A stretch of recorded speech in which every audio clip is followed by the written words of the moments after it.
Good morning, good morning, good morning. How is everyone doing today? This is Mark Fisher from the M.E. Fisher Funeral Home. And as you know, this is Perspective, the podcast. I look a little distracted because I'm getting my computer set up right now.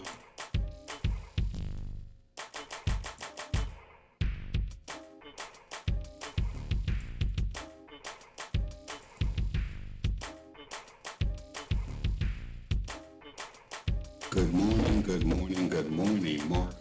Mark Fisher, M.E. Fisher Funeral Home. Welcome as we come at you live today. We're going to be talking today about shipping human remains. The title, Beyond Borders, the Logistics of National and International Shipping. Transporting a loved one across the state, across the country, across the globe. We get a lot of phone calls about that, so I want to explain how it works, what we do, and the things we need to know. A lot of times people call wanting to know just a basic price, and that can be difficult to give until we get a lot more information.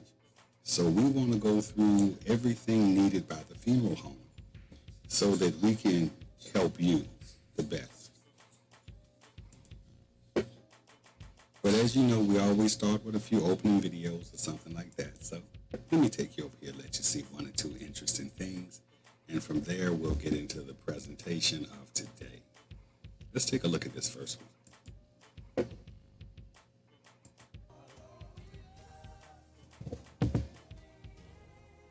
As you can see, we have a body that's being viewed, and the gentleman is positioned on a weight bench with his hands actually on the barbell. I've never seen anything like it. And it appears to be set up in a church or some viewing situation like that as the people are walking by. Very interesting. Tell me your thoughts about it. That's that extreme posing that we've talked about before. Interesting. Yes, we can make it happen. We just need to know beforehand. Here's something else.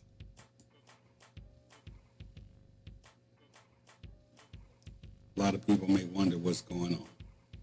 The young lady is so grief-stricken, she has jumped into the grave to sit on the open casket. I'm going to let it play again so you can take a good look at it. The lid isn't placed on it yet. Casket in the outer burial container with the casket spray. Now, yes, I've never seen anything like that happen live, but what would the funeral home do? We're going to patiently wait until she's ready to get out. We're not going to rush her. We're not going to talk about her in a negative way when we get back. Everybody deals with grief differently. So we adjust, we accommodate, we understand. I'm going to show you something else now. Looks like a regular day at work. Rolling the remains to place it in front of the chapel, and then just wait for it. The worst nightmare a funeral director could ever have. Casket turns over at the pulpit. Funeral home employee at the head goes down to the floor with it, and the body is probably halfway out of the casket right now. What do you do if you're the owner? Call your lawyer. You're probably going to have a lawsuit coming. How do you make it up to the family? It's not possible. Now, as you look at this casket go down the aisle, you can see it is not centered on what is called the bier. That's the device that we place the casket on to roll it. You also notice the lid is open, making the casket even more off-centered and the weight shifted to the back. So as they tried to roll it backwards, the weight gave way to the back, and now the body is in the floor. Worst day ever for a funeral director. Yeah, I wouldn't want to see that happen live for anyone, colleague, anybody. No, that's an awful day for your business right there. Okay, enough of that. As I said, today, we're going to be talking about shipping human remains. When shipping a human remains, we have a lot of laws. So we're going to start with the in-state.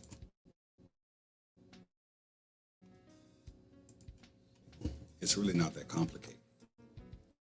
Because the body's not leaving the state of Virginia, we do not need transit permits.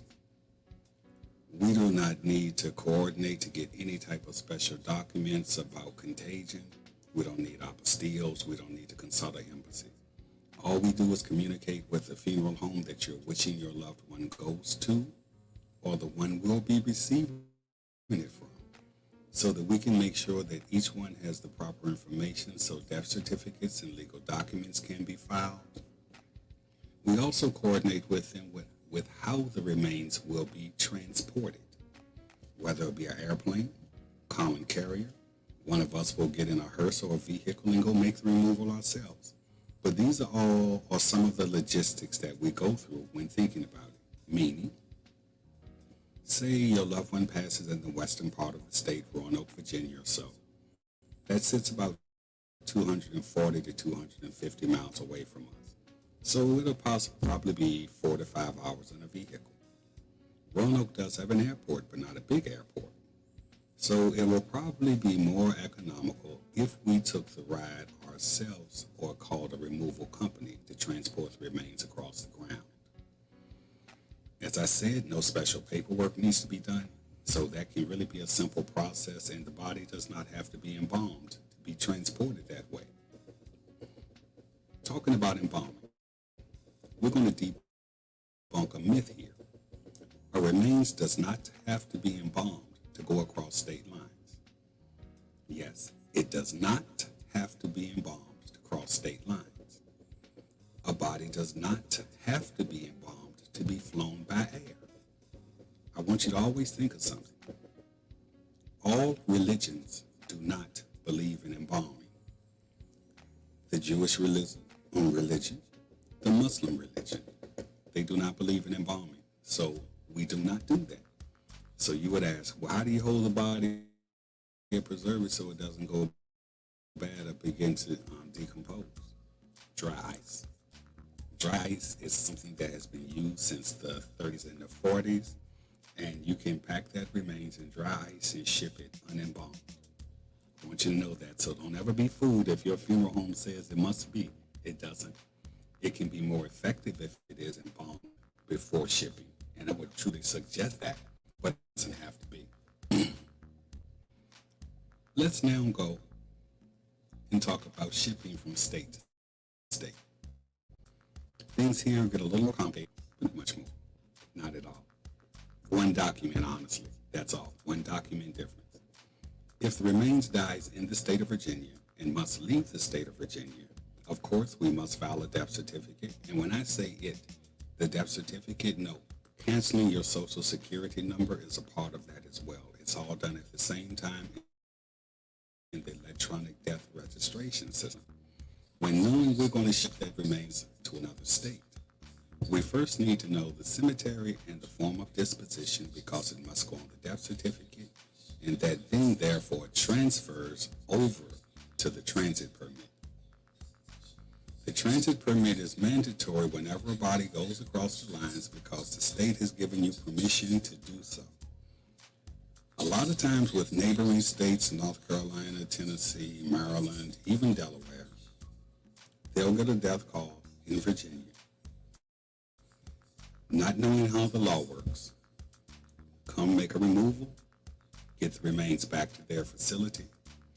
Then they call, can you help me with a death certificate and a transit permit? Transit permit is almost the same as a burial permit because in Virginia we do not have a permit for burial. So any state that receives a body from Virginia tends to use the burial permit as our transit permit as their burial permit because it says that the state has allowed this body to leave and it will be buried or cremated at whichever location or whichever form of disposition you want. So that document is key. And once you get the remains back in your state, you then call me. I can't help you. It's no way. If I've told you the law and you choose to break it, and I help, I'm aiding and abetting illegal and unlicensed activity. So my friends and colleagues that tend to do that frequently, no, I'm not going to help you. You know the law. Virginia is a commonwealth state, meaning our laws can be totally different than how your state works. And it's not worth me jeopardizing my license for a mistake that you made when I already told you how it works. So whether out of state, as I said, depending on where you are, we will determine how we ship the remains. On neighboring state, many times we just use a removal company or deliver it ourselves. But as you start talking across the country, it's going to be more beneficial if we use an airline. Every airline that will not ship a human remains. In order to have an account with an airline, you have to be registered first, etc. Because you've heard of the stories back in the day, Frank leaving things in bodies coming from wars, his drugs. They want to make sure that you are a legal entity and you are shipping what you're supposed to. So yes, we are regulated. Now, as we talk about shipping, the last will be international shipping across the country. But I'm going to show you a few things as to how we come up with the prices and how we do everything that we do.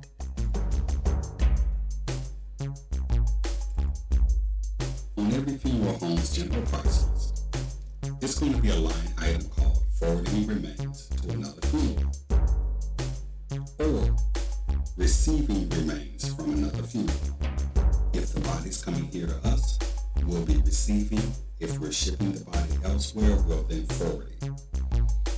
The forwarding includes removal of the remains, the necessary services on staff, embalming, necessary authorizations, and local transportation to the common carrier, and a shipping container or an air tray. And I'll explain to you what those things are. So when you're asking prices for shipping or receiving, we start there.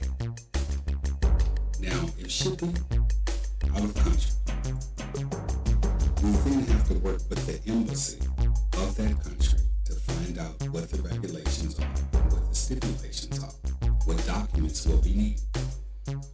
Back in the day, before we had internet, you would have to call an operator or get an old school phone book. Thank God most embassies now were sitting in Washington, D.C., and we could take a 3-hour drive and process paperwork within a day. I mean, this is pre-COVID. Since COVID, most things are done online, and we overnight the documents, and that saves us that round trip, 3 hours up, 3 hours back. So it starts with, we'll go to a website and look under the foreign shipping regulations. Then we'll select the country, and I'll do a few of them for you. Let's go with Botswana, which sits right in Eastern Africa. And as we can see, we will call the number at the top, 202, which is the Botswanian Embassy in Washington, D.C. We're going to need to provide a death certificate, a burial permit, a non-communicable disease letter, an embalmer's letter or affidavit, and their original passport. And I'll explain why. The death certificate is going to prove the death, and they're going to have to also send that information to the home country, and that will be documented. They're going to need that transit or burial permit to prove that it has been documented with the state and everybody knows what's going on. The non-communicable disease letter is produced as well through the ERS, the electronic death registration system.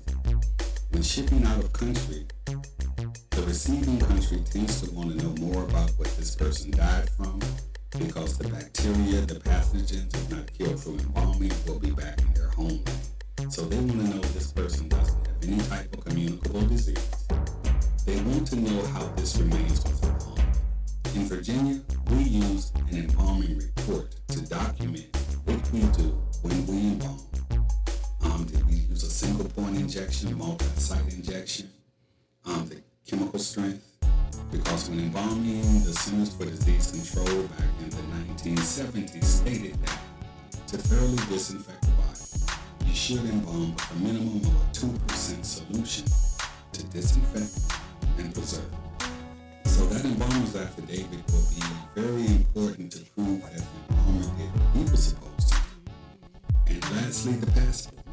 If the person is deceased, he needs the passport no more, so it's returned back to the embassy, and the embassy then sends it to the State Department that issued it in whatever country. That's why the passport goes back. And this is, Botswana's not bad. Let me show you an example of another one.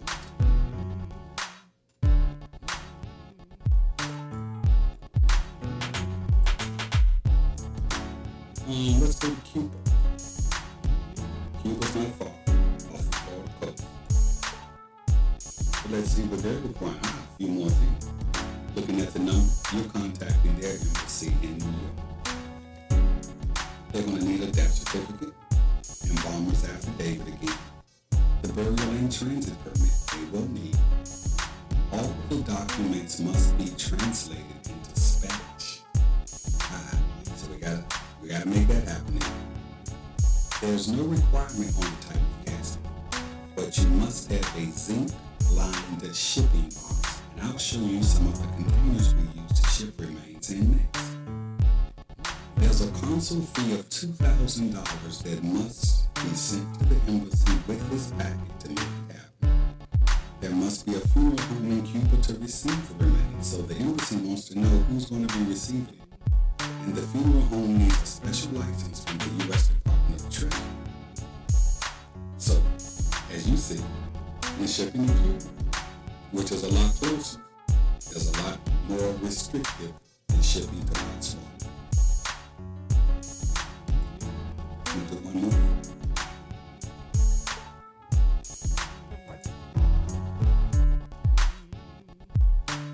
Anybody has any questions or comments? Just kick right on in. I'm here to talk to you in any way I would like to. Let's say Norway. What would be required to ship to Norway? Again, we have a New York embassy. We need a copy of that certified death certificate, the burial transit permit, the passport of the deceased.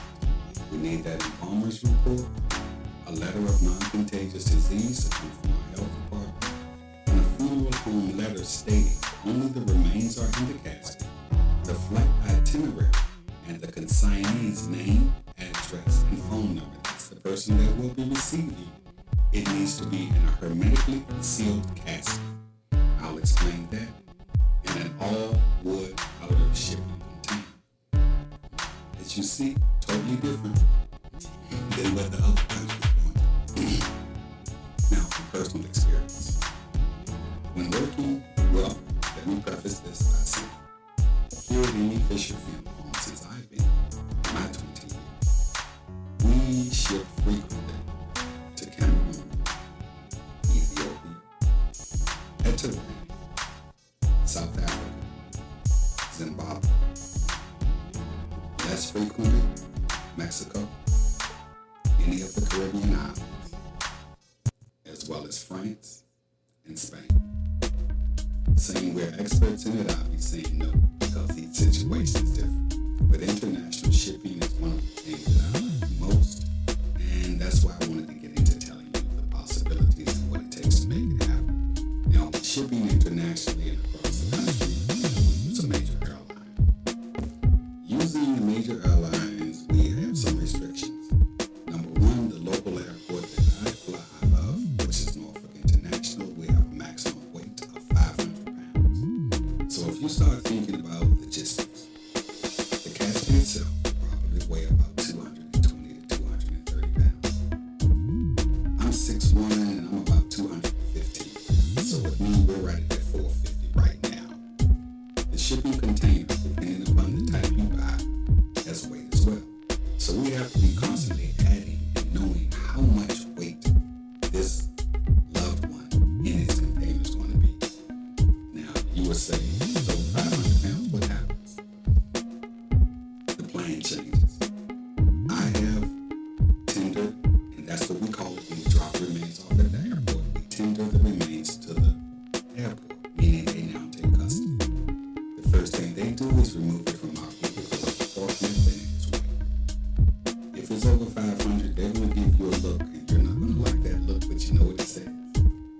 then going to go into their computer and start looking for flights going out of larger airports. Where we're located, the next largest is Dallas. It's about 3 hours away, right outside Washington, D.C. So they will try to find you the closest flight, leaving Dallas, that can get that remain where it needs to be on time. Most funeral homes do not have a scale to weigh the remains and the container and casket at one time, so we're really taking an educated guess a lot of times. It doesn't happen often, but it does. Now let's get into the containers that it takes to ship it. As you can see, this first one is a wood-based air tray for a casketed remains. As you can see, the casket fits inside. We then have a lid. We place it on with proper documentation attached to the top of the lid. This is how the remains is tendered to air cargo. Yeah, I need to let you know that too. Whatever shipping remains is done through cargo. We do not go through the front door like the passengers. We go through the cargo department. We have a second type, which is a full wood combo tray made for uncasketed remains, meaning the body has been embalmed or packed in dry ice. This is the type container it's in. It's a bit small. I'm not going to say it's any lighter, but it is small. The weight of the top container is basically the weight of the casket. The bottom container weighs more because the wood is thicker to protect the remains. Under it, we have what is called a lightweight combo tray. I don't use this one. I'm old school. I want more protection for the remains. A lot of people don't know this, but if anything happens to your loved one, a funeral home can be sued up to $1 million. Then if it happened in the cargo hold, lawsuit will be split between both. But I don't even want that type of litigation. So to keep that from happening, we're going to use this one right here. That gives a little more protection. This is called an overseas shipper, the one right here. Looks a bit different, has a different purpose. It's even stronger than the other two, meaning it weighs more. Next we go to the metal octagon transfer case. Now we're talking about hermetically sealed containers. And it must be, this one is 20 gauge steel, which is one of the thinner steels, but it does do the job. This is a hermetically sealed container. And as we go to the bottom, it's Cuba wants an overseas shipment. A lot of countries that we ship to, especially our third world countries, require this overseas shipper, which is zinc line. We have no way of knowing what that country's going to require until we give them a phone call, and then they tell us, and then we have to let the family know, well, this is what the country says you have to get your loved one back home. Prices, they can be expensive. I'm not going to lie to you. Overseas shipping is not cheap. And it has to be coordinated because we haven't even talked about the airlines yet. Now we know that. That'll be the next part. But as you see the different containers that we use, this is what your loved one will be placed in. And then this is dropped off at the airport. And this is how it is received from the receiving funeral home, wherever it is around the globe. And you may ask, well, what airlines do you use? How does it work? Here, I use Delta as my primary because they have so many flights and the hub is so close. My second will be Southwest, and the cargo holds are actually side by side where offices are. And those two handle me the best shipping out of Virginia.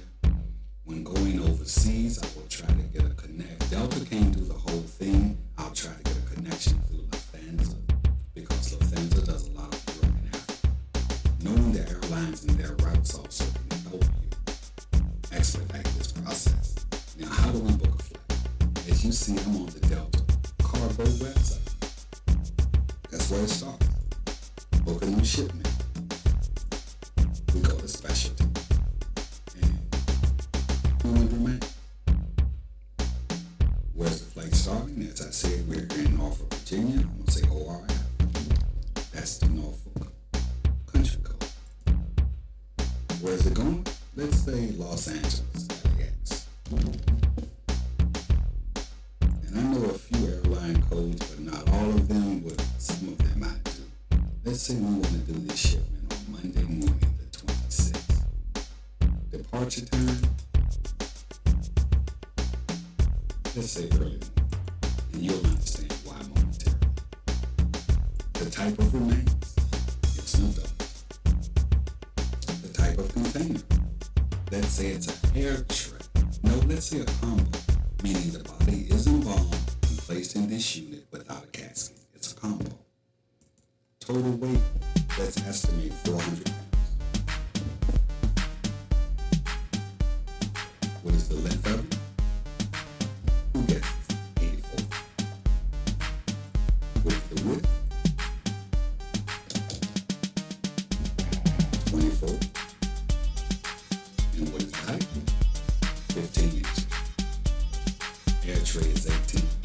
Combo unit is 15. And these are just some numbers that start to lock in your head after 10, 20, 30 years.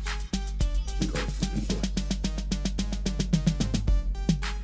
And as you see, it says no routes are available on Monday. So I'm hitting salt and filter, and it's not giving me anything. So I'm going to go back to my search. And I'm going to say morning, not early morning, 8 a.m. to 12 p.m. See what the system looks like. All right. Now we have some flights. One leaving at 10:11 a.m., another at 10:11, leaving those are the same flights leaving, but they land as different flights. One at 12:45, getting there at 7:37 p.m. Now, while doing this, we're considering where we're shipping the body, and these are two variables that you need to know. If shipping within the country, you must tender the body 2 hours early. If shipping internationally, you must tender the body 3 hours early. So for a 10:11 flight, knowing that that body will arrive at 4:42, when receiving the body from the airport, it takes 1 hour. Okay, so to make this happen, I will need to be at the airport by 8:11 a.m. to tender that body and make sure the paperwork is accurate. Then that body will be loaded on that remains, flight 1336, and it will. Now knowing that that body will not get there until 4:42, it'll be 5:42, 5:45 before the funeral home to pick that remains up. Each cargo station has hours, either not still open 24 hours. So if your station is going to close at say 8 o'clock, this second flight would not work because the body will get there at 7:37 p.m., meaning it won't be ready until 8:30 and they close. We try not to ship so that your loved one lays in a cargo hold in an airport all night. It's just not wise. You have some variables you can't control. Number one is heat. It can get very hot in certain parts of the country. It stays humid all night. If you ever been to New Orleans, Louisiana, Mississippi, you know what that heat is like. So even when we're booking the flight, we're aware of drop-off times and times that other funeral home is going to have to respond to get there on time so your loved one can still look its best. As I said, it sounds complicated. It's not complicated. It's just processes that we must learn, and we must be willing to get the information in order to make it happen. Shipping is simple. We can have your loved one's remains moved anywhere across the country in a short amount of time. I will be honest about this though. When working internationally with embassies, depending upon the country you're working with, it can hinder your paperwork processes. I remember a situation we had where a family had moved here from a country, and the family was very prominent there. While they were here over 10, 20 years, the government kind of changed. The new government was familiar with that family and really it wasn't clicking. So they kind of made it very difficult, and every day they moved the ball, wanting a different document. But it happened. So the normal time to ship remains out of country can be a week to 2 weeks, all depending upon the embassy see how quickly they turn over the documents, how quickly the home country gets back with you. Like working with Africa and Europe, remember, they're 6 hours ahead of us. So when I get to work at 9 o'clock, it's 3 o'clock there. So a lot of times we have to adjust our schedules initially to make phone calls to be able to talk to them. It's just a coordination of logistics thing. That's all. Not hard at all. If you have any questions about how we ship remains, what we do, the processes, no matter whether it's 3 cities over or 10 countries away, any funeral home you call should be able to handle this effortlessly. But always remember, when you call that first time saying, I want to know a price, mama just died and we need to ship her to Honduras, I can't give you an accurate price at that moment. I'm going to need to make some phone calls. I'm going to need to do my research to see what is required. And once we figure what is required, we then can break it down and give you that price. But just want to ease your mind a little bit. If you ever have to deal with shipping the remains, it's done easily, effortlessly, and at Emmy Fisher Funeral Home, we kind of specialize. We've done it so many times that we just, hey, it's part of what we do. Most people fear it because of excess paperwork. We have computers, they generate the paperwork. So, thank you for this 30 minutes of your time today. I hope it was informative. If you watch it in the replay, leave a comment. And I have about 75 more topics planned that I can just come with. But let me know some of the things you may be interested in. Give me some suggestions. What you want to talk about next? How we embalm? How we do restoration when someone's in a bad accident, half the face is crushed, how we put it back together. We can talk about anything you want. How to do a pre-knee. Give me some suggestions. But I'll be with you again next week. Don't know the day yet. Haven't got my schedule.